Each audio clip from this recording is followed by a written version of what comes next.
a la conferencia denominada Pensar la clase, construirla metodológicamente y elegir los mejores recursos didácticos. Lo recibimos por un fuerte aplauso.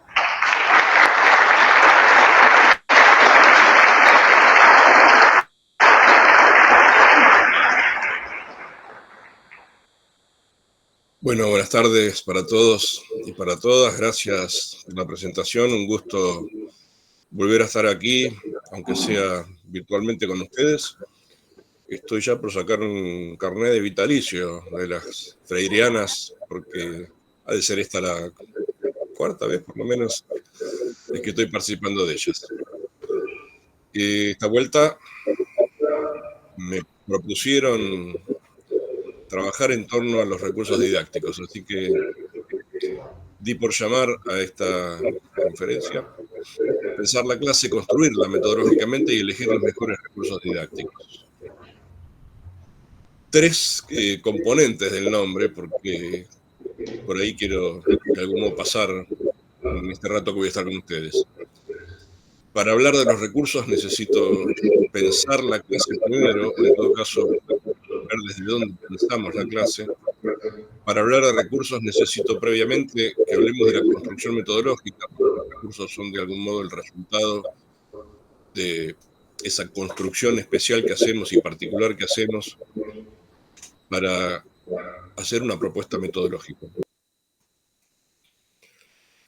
Este que ven aquí es Jairo Aníbal Niño, es un poeta, bueno, poeta un poco de todo, poeta, dramaturgo, guionista, narrador, colombiano.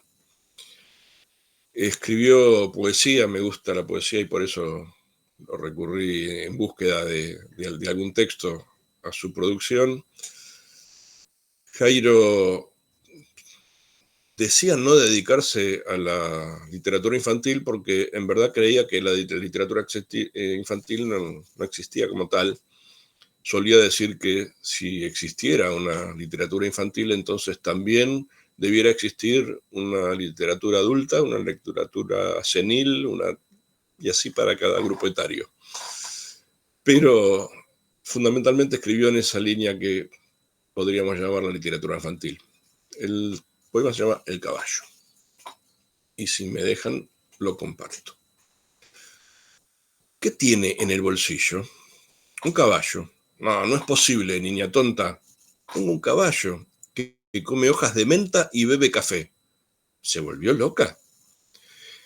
Mi caballo galopa dentro del bolsillo de mi delantal y salta en el prado que brilla en la punta de mis zapatos de colegial. Embustera, tiene un 0 en conducta.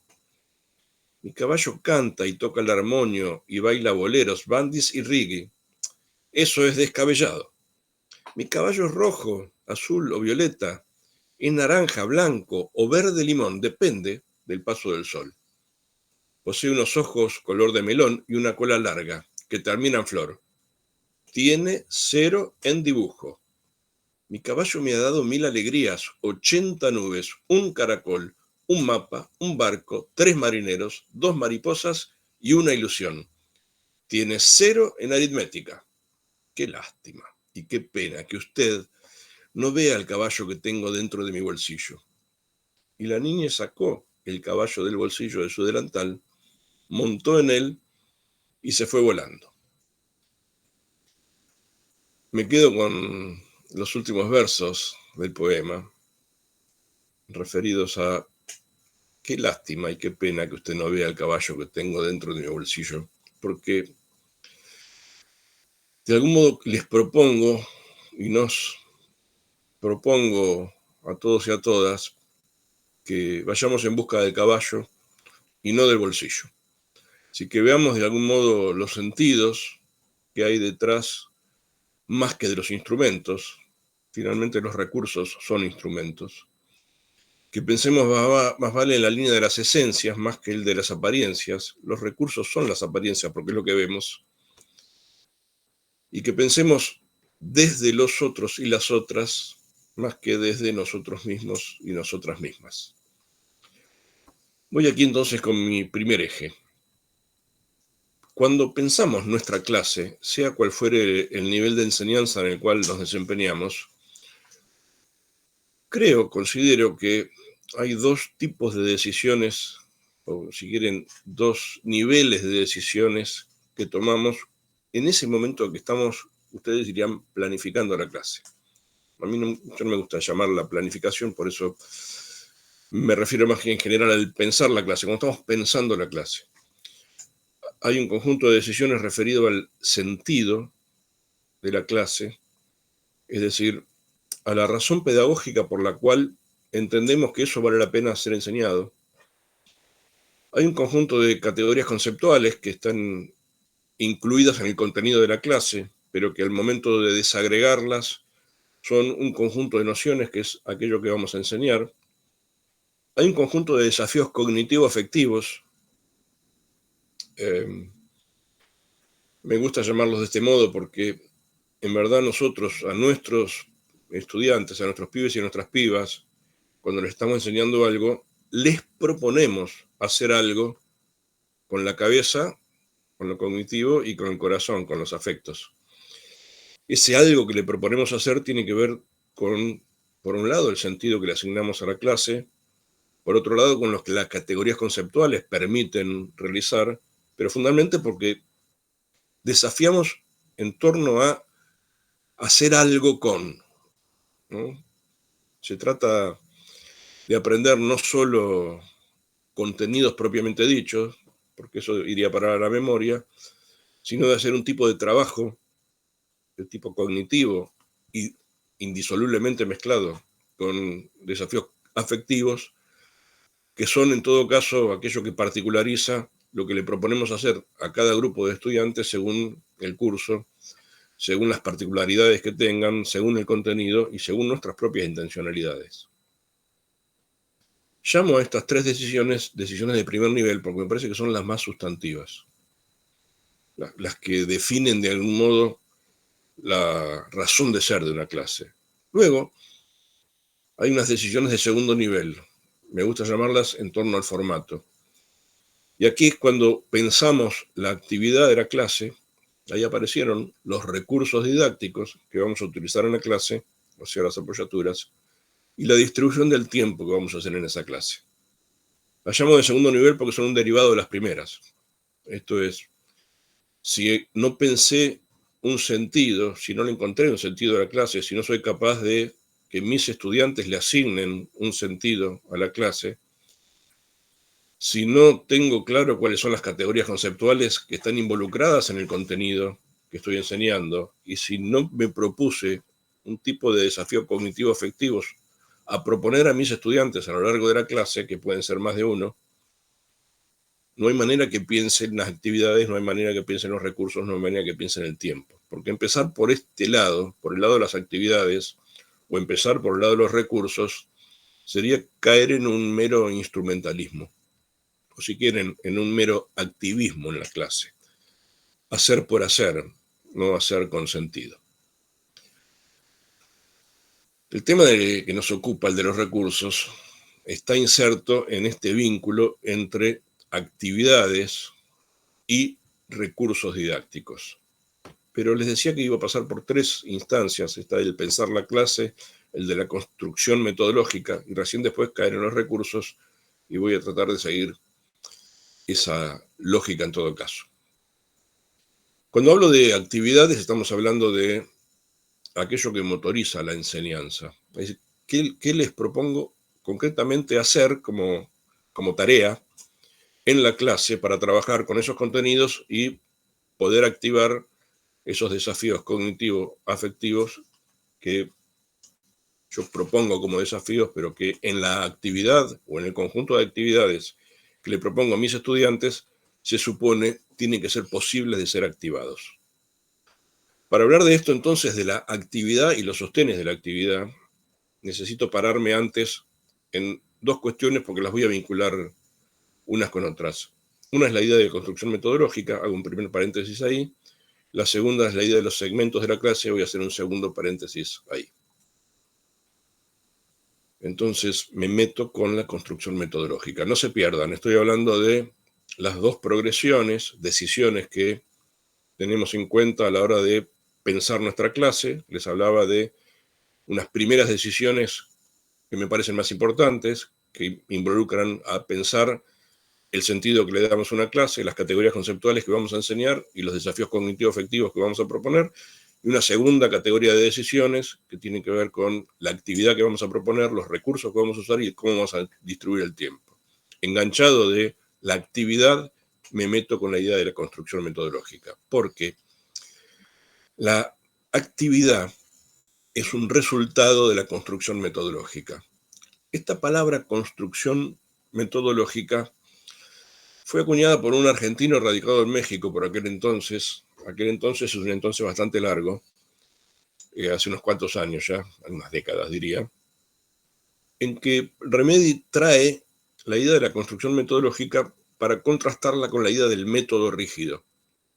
Porque durante muchos años, en el campo de la docencia, toda vez que hablamos de métodos, de algún modo hablamos de algo que nos sujetaba, ¿no? Como que si los métodos fueran propuestas de enseñanza elaborados por otros o por otras, que nosotros en las aulas debíamos seguir con cierta rigidez y que de algún modo estipulaban una serie de pasos medio universales, o sea, pasos que podían implementarse en cualquier aula de cualquier curso en relación a ese contenido, en cualquier circunstancia, digamos, y que solo se trataba de usar esa propuesta metodológica para enseñar lengua o matemática o las ciencias sociales o las ciencias naturales o los campos disciplinares de la secundaria o de la educación superior. Cuando Remedi sale con esta idea de la construcción metodológica, lo que está diciendo en verdad es que no hay un método único, ni universal, ni rígido, sino que cada uno de nosotros y cada una de nosotros construye una propuesta de enseñanza de su materia y llama a eso construcción metodológica. Y dice Remedi que esa construcción debiéramos hacerla considerando la epistemología del contenido, o sea, qué tipo de contenido vamos a enseñar, la naturaleza propia del contenido. Nos está diciendo, mirá que lengua nos enseña igual que matemática, eso. O sea, considera que lengua te invita a ser enseñada de un determinado modo, matemática te invita a ser enseñada de otro determinado modo. Cada cual tiene una naturaleza propia en su construcción como contenido científico y como contenido curricular, y eso lo tenés que tener en cuenta. A eso refiere la epistemología del contenido. Pero además dice, ten en cuenta las características sociocognitivo-afectivas de tus estudiantes.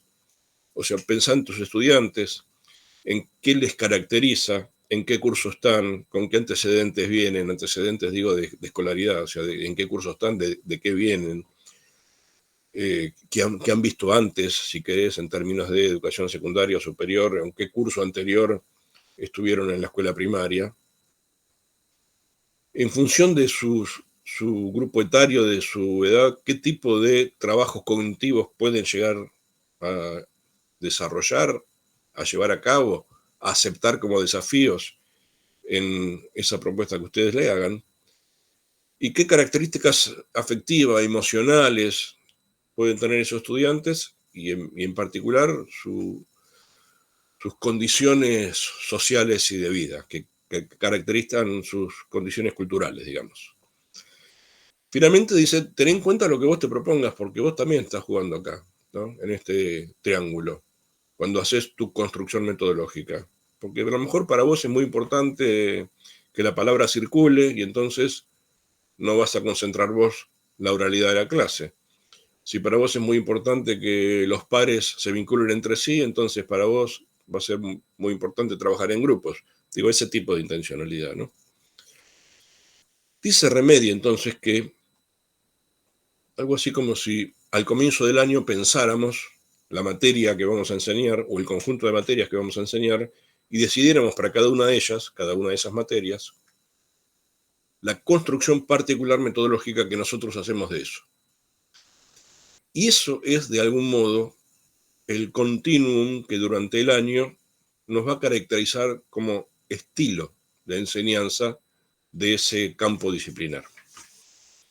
Es como si dijera, mira, yo en cada clase puedo usar cosas distintas, puedo hacer actividades distintas, puedo usar recursos distintos, Pero el estilo metodológico que le voy a implementar es ese que defino en esto que Remedi llama la construcción metodológica. Les decía que necesito hacer un segundo paréntesis porque voy a hablar de los recursos en relación a esto. Y pienso ahora en términos de segmentación de la clase. Acá me estoy agarrando de una noción de una investigadora neoyorquina que hace un estudio de investigación sobre la enseñanza de las ciencias sociales, y en su trabajo decidió una metodología para hacer la investigación vinculada a la idea de la segmentación. Y dijo, voy a segmentar la clase para poder estudiarla. Definió los segmentos, y me gustó la idea, como flujos de actividad que suceden en determinados momentos de la clase. Pero a diferencia de esa idea de los momentos de la clase propiamente dicho, los segmentos son como que pueden ir y venir, ¿no? A veces vemos en los textos que aparece alguna referencia a la clase como momento de inicio, momento de desarrollo, momento de cierre. Pero la idea de segmento no es esa, ¿no? Es que hay actividades que se hacen en una clase, a lo largo de una clase, que tienen una propuesta de actividad centrada en una razón de ser de la actividad, independientemente del momento. Y que un mismo segmento, en todo caso, podría aparecer varias veces en determinados y distintos momentos de la clase. Con esa idea, me gusta hablar de 4 segmentos. Uno coincide con el momento, que es el inicial. Un segmento inicial coincidente con el momento inicial de la clase. Luego, un segmento de trabajo en torno a la teoría, es decir, un momento en el cual la actividad, sea cual fuere, está realizándose con eje en las nociones conceptuales, en aquello que se va a enseñar como concepto, como teoría, como contenido en el campo más del saber. Un segmento de trabajo en torno a los problemas, en superior yo digo problemas profesionales reales, en primaria y en secundaria serían en un segmento de trabajo en torno a lo cotidiano, a lo que está cerca, a lo que puedo significar en relación a ese contenido. Y un segmento de producción, es un segmento en el cual los estudiantes y las estudiantes producen algo, producen ideas, producen análisis de casos, producen un paper, escriben, en ese sentido producen. Cuando digo entonces que son 4 segmentos, es que estos segmentos conformarían como una estructura de una clase independientemente de los momentos, porque a lo mejor arranco con un segmento inicial, luego sigo con un trabajo en torno a los problemas cotidianos, luego paso por la teoría, luego puedo volver al trabajo con los problemas cotidianos, luego puedo volver a la teoría, puedo luego proponer una producción. Digo, ven, me podría ir moviendo en la clase por los segmentos sin respetar una secuencia de momentos. Cierro los paréntesis. Entonces digo que, hablando de actividades, las cuestiones que están involucradas en el formato didáctico o en la propuesta de actividades de la clase son las tareas, actividades que le propongo a mis estudiantes, las categorías conceptuales que están en juego, es decir, el contenido, los desafíos cognitivo-afectivos que me propuse para esa clase que se van a activar en la actividad, porque la actividad es el motor de la enseñanza, y luego las apoyaturas que tengo, que son los recursos didácticos. Todo esto funciona en el marco de la construcción metodológica que yo hice, y en una clase funciona con la lógica de los segmentos que les proponía recién. Ahora sí, entonces voy al tema central que me propusieron, que es hablar de los recursos didácticos. Llamamos recursos, yo llamo por lo menos recursos, a medios materiales, medios instrumentales, medios tecnológicos que usamos como para ayudar a la enseñanza, con la idea de promover la mejor situación de aprendizaje posible, en el mejor escenario de aprendizaje posible. La Edith Lidwin alguna vez dijo que hay como algunos recursos que son estrategias de borde, las llama así de borde del currículum, de borde del currículum. Las llamó de borde porque justamente no están en el centro del currículum, ¿no? Es decir, no es el recurso, en todo caso, una apoyatura que yo decido a partir de la actividad que estoy proponiendo, sino que el recurso en sí mismo se torna atractivo y yo lo traigo a la clase y desde el recurso de algún modo empiezo a armar el sentido de la clase. Es como si yo dijera, tengo un video que es bárbaro y quiero usar ese video, ¿no? Y entonces esa es una estrategia de borde. Entré por el borde del currículum. Después veo, en todo caso, cómo ese video activa el trabajo en torno a los contenidos, a las categorías conceptuales y a los desafíos cognitivos efectivos que estoy proponiendo. Existen ese tipo de recursos, ¿no? Que se conforman como estrategias de borde. A veces situaciones lúdicas son estrategias de borde. Es muy probable que hoy las redes sean estrategias de borde. Me pregunto por los recursos y me contesto en relación a si lo que seleccioné permite trabajar con los desafíos cognitivos efectivos que propuse y si dentro de las opciones de elección posibles son los mejores recursos para trabajar con esas categorías conceptuales y esos desafíos cognitivos. En esa línea, entonces, puedo pensar en algunos recursos según los segmentos de la clase. Ustedes me van a perdonar, pero yo me dedico a la didáctica universitaria o a la didáctica de la educación superior, y entonces voy a dar ejemplos por ese lado. Ustedes luego manoteen de acá lo que les parezca que pueda servir para los otros niveles de enseñanza. Voy a hablar de los recursos para el segmento del nivel inicial. Les decía al principio que me iba a meter con los segmentos porque el segmento tiene una razón de ser. Es decir, hay un sentido especial que tiene cada segmento y por eso conforma un segmento. ¿Cuál es el sentido del segmento inicial? Básicamente dos.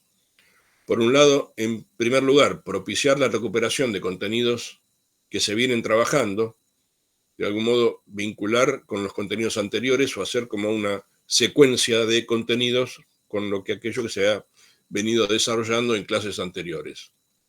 Algo así como decir, ponerme en sintonía con aquello que estoy tratando, con aquellos contenidos que estoy tratando.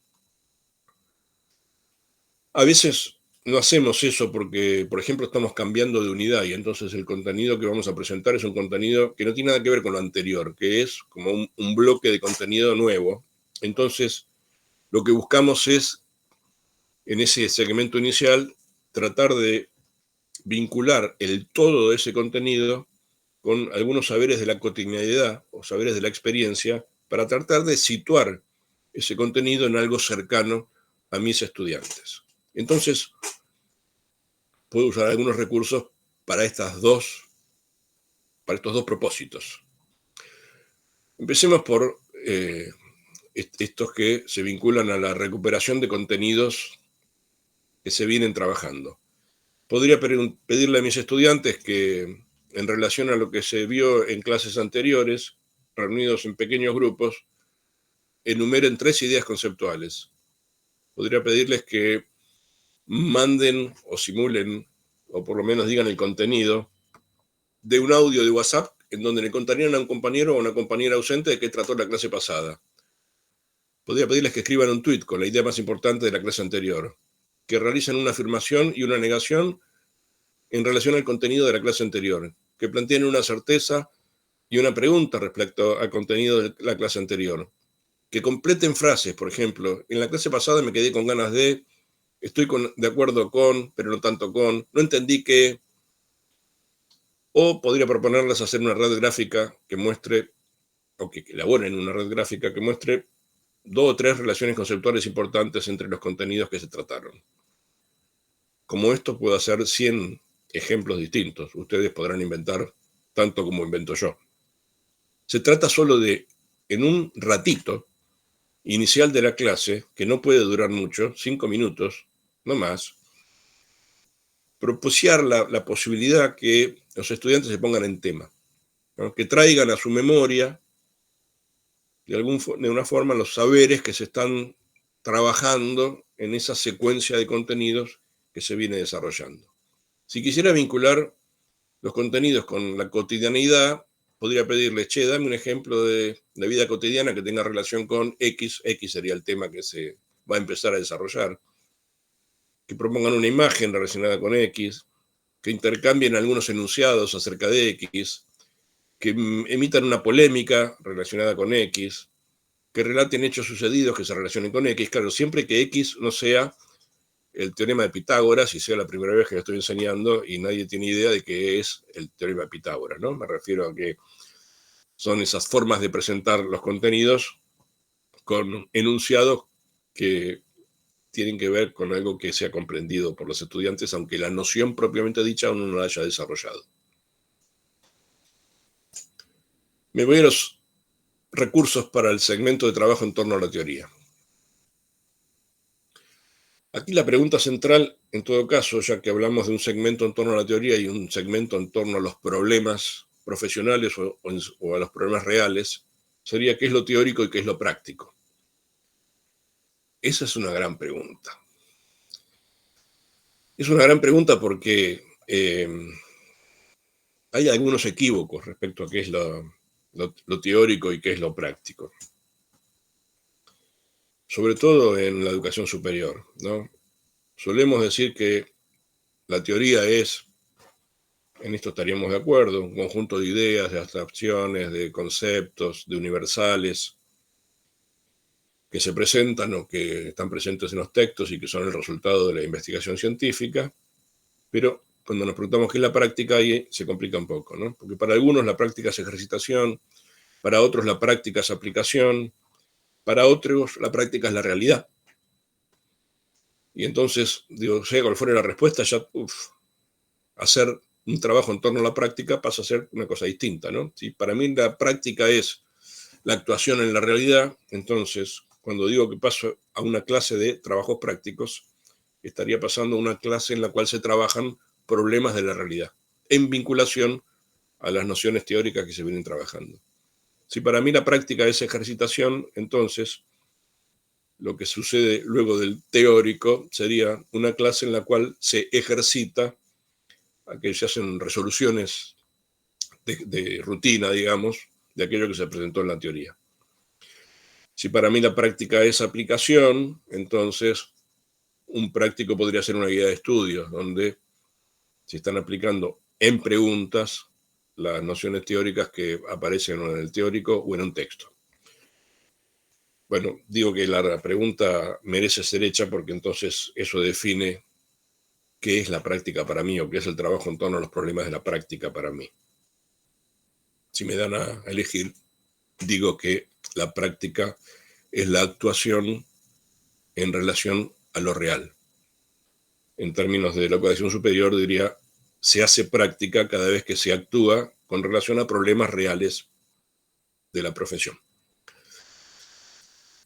En vez de decir un segmento en torno a la teoría, uno podría decir un segmento de trabajo primordialmente en torno a la teoría, porque también es cierto que en ese ida y volver sobre la teoría no siempre estamos trabajando puramente la teoría, porque los límites serían como a veces un poco difusos. Ese segmento va y viene a medida que la clase se desarrolla.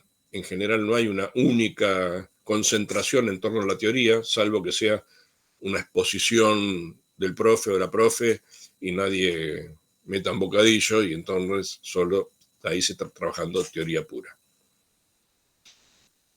Sería, en todo caso, interesante propiciar que esa teoría, cuando está circulando, no funcione como una especie de caja cerrada. Digo, que no sea teoría por la teoría misma, sino que sea una teoría en vinculación o una teoría encadenada a o una teoría que me permita, usamos el término situado porque claramente refiere a eso, ¿no?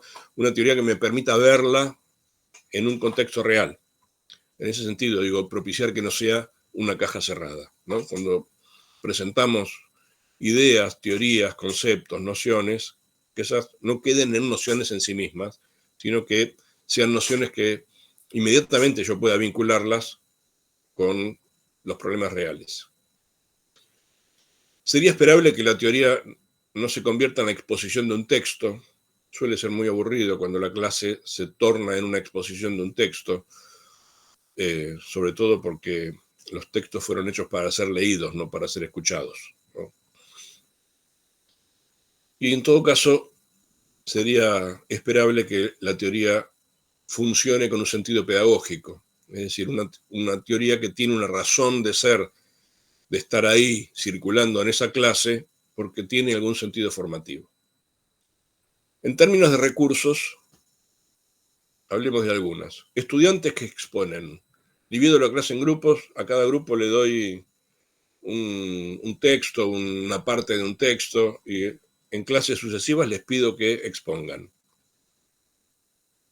Ese que está ahí es porque a mí por lo menos no me gusta. Varias razones por las cuales no me gusta. La primera, porque los estudiantes y las estudiantes no tienen expertise expositora. Entonces, no suele ser una buena exposición la de un estudiante hacia otro estudiante, básicamente por falta de expertise. También pasa que los y las estudiantes tienen como mucho más recortado el horizonte teórico que se ve en una materia. Nosotros, los profes de superior, en general enseñamos unas pocas materias, no tantos campos disciplinares, y entonces estamos casi siempre pensando, cuando pensamos en nuestro trabajo, en línea a la misma materia, ¿no? En cambio, mis estudiantes que cursan 4 o 5 materias en un cuatrimestre, o en los profesorados de educación superior que cursan 10 o 12 materias, o a veces más, en un cuatrimestre, no siempre están pensando en un mismo campo disciplinar. Digo, tienen varios campos disciplinares a la vez en la cabeza. Y eso acorta los horizontes. Acorta los horizontes porque tienen menos posibilidades de pensar más a fondo con cada campo disciplinar. En ese sentido, digo, entonces la exposición también se encuentra unos ciertos límites para que los estudiantes sean quienes expongan. Por eso digo, no me gusta mucho eso. Tampoco me gusta que el tiempo de la clase sea para leer. Yo creo que el tiempo de la lectura es un tiempo personal y que cuando es en grupo tiene que hacerse personalizado también. O sea que cada cual tiene que poder vincularse con la lectura, por más que sea una lectura colectiva, pero la clase no es para eso, no es para leer. La clase es para intercambiar, la clase es para explicar, la clase es para preguntar, no para leer. Más luego, entonces, digo, algunos recursos para trabajar en torno a la teoría, los clásicos serían la exposición clásica, la exposición mejorada es un recurso, suele ser bastante dinámica la exposición mejorada, es esa exposición que hago con cortes, ¿no? Expongo 10 minutos y hago un corte para hacer un trabajo grupal rápido. Vuelvo a exponer 10 minutos, vuelvo a hacer un corte para un trabajo grupal rápido. Es como si estuviera disminuyendo los niveles de atención y concentración con cortes que permiten a su vez a los estudiantes y a las estudiantes trabajar en torno a lo que se viene hablando. El diálogo, la interrogación, digo, estos son todos formatos clásicos. Las tecnologías nos pusieron hoy, disculpen, voy a ir medio rápido con esto, no tiene sentido que yo me detenga, voy a hacer como un enunciado nomás para después, si ustedes quieren profundizarlo, buscan en la web, hay millones de ejemplificaciones de todo esto que estoy diciendo yo, ¿no?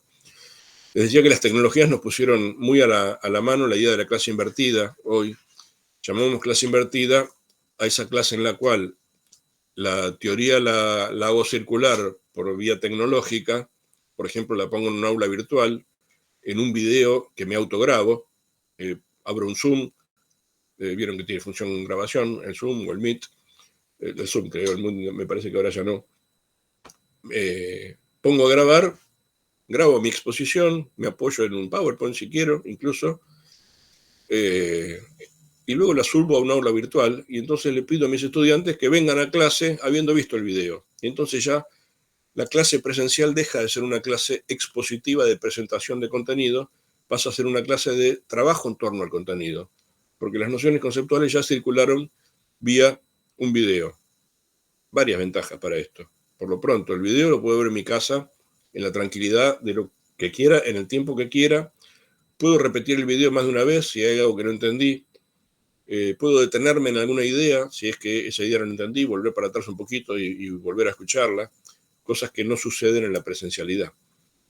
Además, en un video detengo cuando me pongo desatento, en cambio en la clase no puedo detener a un profe cuando me pongo desatento. Hay un conjunto de recursos que puedo usar para apoyar la lectura cuando la teoría circula a través de la lectura. Las guías de estudio son clásicos recursos. Las guías de lectura, que son como, ¿cómo explicarlo rápido? Como si fuera que yo armo una guía por escrito en la cual le voy advirtiendo a mis estudiantes de algunas cuestiones que son sustantivas del texto, en las cuales se pueden trabar, unas nociones que están incompletas en el texto, porque a lo mejor es la continuidad de otro. Es como si fuera como si yo leyera el libro o el texto junto con mis estudiantes y fuera haciendo aclaraciones, pero eso lo hago por escrito.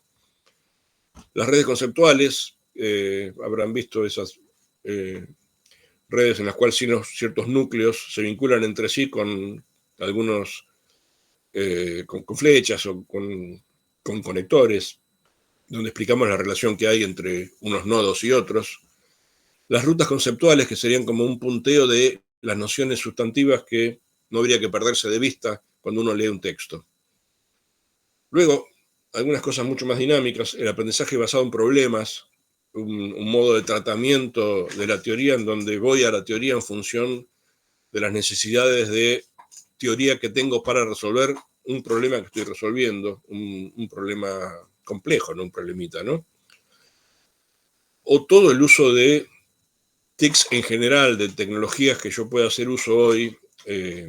Ni hablar de YouTube, porque hay de todo en YouTube, porquerías también, ¿no? Pero digo, en muchos casos, sobre todo para las ciencias duras, las explicaciones que hay en YouTube a veces son bastante mejores que las propias explicaciones que podemos hacer nosotros los profes, ¿no?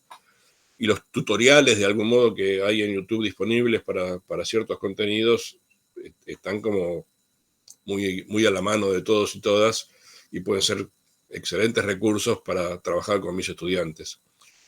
Bueno, todo lo que yo pueda hacer en un aula virtual forma parte de los TICs, y hasta todo lo que pueda hacer por las redes podrían ayudar al trabajo con la teoría de algún modo. Si se trata del segmento en torno a los problemas profesionales o a los problemas reales, entonces tengo que buscar recursos que me permitan trabajar con problemas reales. Los problemas de la práctica profesional son los problemas reales, y entonces en la educación superior, intervenir en situaciones de la práctica in situ, en campo, las prácticas en la currícula apuntan a ello, pero también puedo en cualquier otra asignatura traer los problemas de las prácticas profesionales al aula, traerlos por varias vías. Las puedo traer por relatos, las puedo traer por registros, las puedo traer por videos, eso es más complicado, pero por modo escrito lo puedo traer de varias maneras, ¿no? En ambos casos siempre, en todo caso que trabajo con problemas de la práctica, hay un momento en el cual necesito sistematizar lo que voy aprendiendo cuando trabajo con la práctica, porque se empieza a generar un tipo de conocimiento bastante distinto al conocimiento teórico, cuando trabajo con problemas. Porque abordar un problema profesional no es abordar un problema desde la teoría, es abordar un problema desde lo que el problema me canta que tiene como particularidad, ¿no? La teoría me sirve para interpretar el problema, pero la solución al problema no es nunca una solución teórica. Siempre es una solución coyuntural, práctica, contextualizada, situada. Y eso es conocimiento. Pero ese conocimiento en algún momento necesita ordenarse, porque queda como disperso en la experiencia si no la sistematizo. Y lo sistematizo cuando de algún modo reflexiono y analizo los modos de resolver situaciones de la práctica que he tenido. Necesito entonces hacer que los recursos se hagan presentes en el aula, y ahí tengo como varias alternativas. situaciones problemáticas. Estos son pequeños problemas cotidianos presentados como pequeños recortes de problema, algo así como si yo le dijera, estás en una clase y un estudiante sentado en el último asiento se levanta y para y te dice, profe, no tengo ganas de hacer esto. ¿Vos qué haces? Eso es un problema. Bien cortita, bien contextual, bien situada, que me permite pensar en un problema profesional. Ven que la práctica no es aplicación de la teoría. ¿Qué teoría aplicaría yo ante este problema? Porque incluso hasta las teorías podrían ponerme en contradicción, ¿no? Hay teorías que me dirían tratar de motivarlo, de darle un lugar de importancia en la clase. Otras teorías me dirían ponete serio, trata de mantener tu autoridad, que no te pase por arriba. Alguna vieja teoría me diría castigalo. Digo, una situación problema pone en juego algo que no es la teoría, ¿no? Y por eso está bueno trabajar con situaciones reales en la clase. Los trabajos prácticos son recursos para trabajar en torno a problemas profesionales. El verdadero trabajo práctico trae eso, un problema profesional para trabajarlo en complejidad. Los casos es una metodología más que interesante, porque se trata de un relato con bastante detalle de alguna situación en la cual pasó algo relevante y que se invita a analizar, desmembrando de algún modo los componentes que tiene ese caso. Los relatos narrativos, relatos escritos, en el cual se cuenta algo que sería como una especie de caso sintetizado, ¿no? Como más cortito. Los registros de entrevistas, en la educación superior esto es bastante interesante para trabajar, ¿no? En entrevistas que hacemos a profesionales, por ejemplo a docentes, y que registramos, que por ahí podemos preguntar, ¿cuál fue tu primer desafío profesional cuando empezaste a dar clase? Digo, si no lo puedo traer a la persona para que me lo cuente, por ahí es fácil traer lo que la persona me dice a través del registro habiéndole hecho una entrevista. O caso contrario, hacerle escribir a la persona y convertir eso en una autografía personal. Las crónicas de una clase son recursos que me traen una clase a situación de análisis. Una crónica es un punteo de algo que sucedió en una clase, respetando la secuencia de tiempo, ¿no? Como si alguien describiera sintéticamente qué va pasando en una clase, pero sintéticamente. O su modo más extenso, que sería un registro textual, que es el registro de la oralidad de una clase toda escrita. Cualquiera de estos recursos, o los diarios de prácticas, que suelen hacer los practicantes, y que cuentan situaciones de la práctica, cualquiera de estos recursos me trae la práctica profesional al aula, en el mismo sentido digo que me puede traer los problemas reales al aula si no estoy en la educación superior. Finalmente, respecto a al segmento de producción, producir en general supone hacer algo productivo, ¿no? Un informe, una conclusión de un caso, un producto, una obra, un conjunto de ideas, todo eso entraría en ese paquete de segmento de la clase en la cual estamos trabajando en torno a lo productivo. Y lo productivo está altamente vinculado con los otros segmentos, no es un momento aislado, porque a veces voy produciendo a medida que también estoy trabajando alguno de los otros segmentos. La mayoría de las veces producimos con otros y otras. Entonces, me quisiera detener acá en los recursos de trabajo con otros y otras, recursos en trabajo en grupos que producen.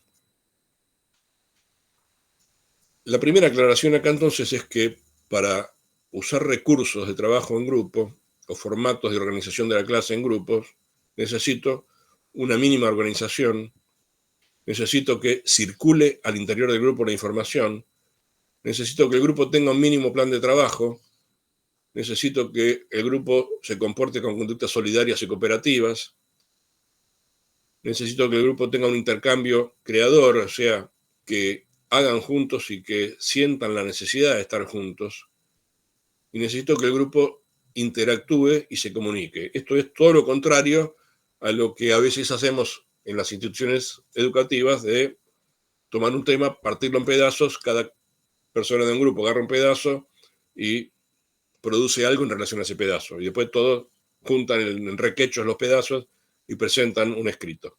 Bueno, digo que eso no es un grupo, ¿no? No es una producción en grupo. Un grupo es todos, todas producen a la vez, juntos y juntas. En los recursos, me voy a referir a las viejas organizaciones de clase en torno a los trabajos en grupos, ¿no? Los puedo dividir así: trabajos productivos de sesión corta, organización de grupos en grupos de 6 personas que trabajan durante 6 minutos intercambiando ideas, el Phillips 66. Los torbellinos de ideas son de sesión corta, los cuchicheos son de sesión corta, conversaciones de a dos.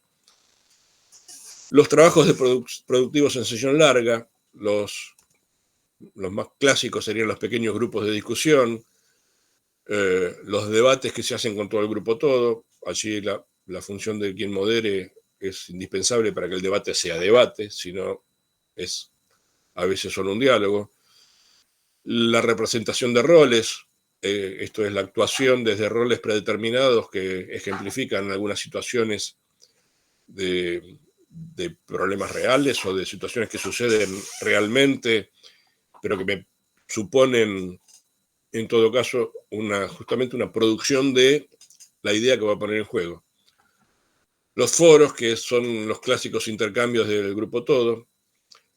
Puedo usar algunos recursos de trabajos con expertos o expertas. La mesa redonda, que son algunos expertos que trabajan un tema desde puntos de vista encontrados. El simposio, en donde los expertos dialogan acerca de un tema. O el panel, en donde los expertos abordan una temática desde distintas ópticas, distintos puntos de vista, aunque no puntos de vista encontrados.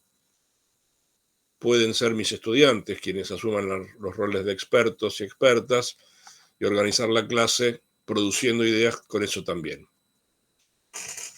En fin, podría hablar un manual de didáctica de estas cuestiones. La web hoy, lo que me pidan. Y si voy al chat GPT, lo que quieran, ¿no? Pídanle al chat, decime qué tipo de organización puedo dar a un grupo para trabajar en un aula de 5º grado el tema de ángulos adyacentes, y te va a hacer una propuesta bastante concisa y seria. De todos modos, no confíen absolutamente en el chat porque también comete errores, pero digo, es hoy una fuente de información que vale la pena consultar. Me voy con esto, ya que estamos en las freirianas. Hablar de buenos recursos sí, pero digo, una vez más, no perder de vista qué es lo importante. Decía el Paulo Freire en Pedagogía de la Autonomía, una frase que me encanta: el clima de respeto que nace de las relaciones justas, serias, humildes, generosas, en la que la autoridad docente y las libertades de los alumnos se asumen éticamente, es lo que autentica el carácter formador del espacio pedagógico.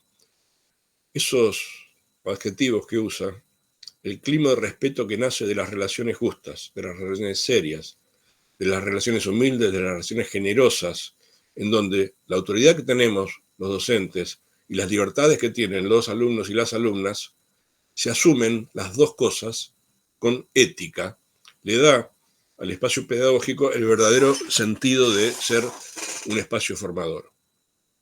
Digo que de eso se trata, ¿no? De darle a las relaciones justas, serias, humildes y generosas ese carácter auténtico, pero no olvidarse que también podemos sacar del bolsillo del delantal el caballo, montar en él y poder volar, ¿sí? No se trata de tener un repertorio de recursos por los recursos mismos, ¿no? Eso sería el bolsillo. Ver el bolsillo lo vemos fácil, pero lo de adentro, el sentido que tiene una propuesta pedagógica, el sentido que tiene, la razón que tiene algo para ser enseñado, para ser puesto a disposición de nuestros y nuestras estudiantes, con una propuesta metodológica de actividad y sostenida en recursos, en todo caso, eso, el sentido, eso es el caballo, lo que permite volar. Lo demás Es toda cháchara, ¿eh? Les agradezco la atención.